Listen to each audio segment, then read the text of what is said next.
ഇപ്പോൾ നമ്മൾ ഈ ഗോദയിലൊക്കെ ഇറങ്ങിയതിന് ശേഷം ഏറ്റവും ഒടുവിലത്തെ റൗണ്ടിലേക്ക് എത്തുമ്പോൾ നമ്മൾ കാണുന്ന ആ റൗണ്ട് വിജയിച്ചാലേ നിങ്ങൾക്ക് വിജയം ഉറപ്പിക്കാൻ കഴിയൂ എന്ന ആ ഒരു തരത്തിലേക്ക് എത്തുന്ന ആ ഒരു രീതിയിലേക്ക് പി.വി. അൻവർ കടന്നിരിക്കുന്നു എന്നാണ് ഞാൻ മനസ്സിലാക്കുന്നത്.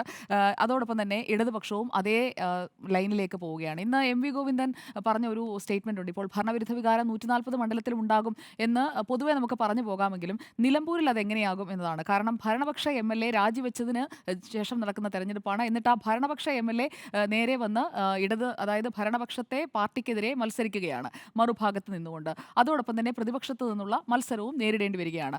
ഈ 9 വർഷക്കാലം ഈ മണ്ഡലത്തിൽ എന്തൊക്കെ സംഭവിച്ചു? കാരണം പി.വി. അൻവർ 2016 മുതൽ അവിടെ എം.എൽ.എ ആയിരുന്നല്ലോ. അപ്പോൾ ആ മണ്ഡലത്തിൽ എന്തൊക്കെ കാര്യങ്ങൾ ചെയ്തു ഇടതുപക്ഷം എന്ന് പറഞ്ഞ് സ്ഥാപിക്കുമ്പോൾ അതെല്ലാം പി.വി. അൻവർ ചെയ്തതാണ് എന്ന്, അല്ലെങ്കിൽ പി.വി. അൻവർ എന്ന എം.എൽ.എയിലൂടെ ചെയ്തതാണ്, എം.എൽ.എ ആയിരുന്നപ്പോൾ അയാളിലൂടെ ചെയ്തതാണ് എന്നതുകൂടി ഇടതുപക്ഷത്തിന് പറയേണ്ട ഒരു സാഹചര്യമാണ്. അങ്ങനെയാണല്ലോ സ്വാഭാവികമായും LDF വേഴ്സസ് UDF എന്നൊരു മത്സരമാണെങ്കിൽ പറയേണ്ടി വരിക.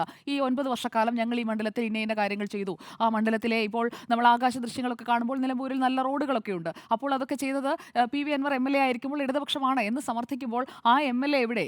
ആ എം.എൽ.എ തന്നെ ഈ ഇതേ ഇടത് സർക്കാരിനെ കുറ്റം പറഞ്ഞിട്ടാണല്ലോ എതിരെ ഇപ്പുറത്ത് വന്ന് മത്സരിക്കുന്നത്. അപ്പോൾ അതുകൊണ്ട് ഇവിടുത്തെ ഒരു പോരാട്ടം എന്ന് പറയുന്നത് നേർക്കുനേർ അഭിമാന പോരാട്ടം നടത്തുന്നതിനും അപ്പുറത്തേക്ക് മാറിയിട്ടുണ്ട് എന്നതാണ് എൻ്റെ വിലയിരുത്തൽ.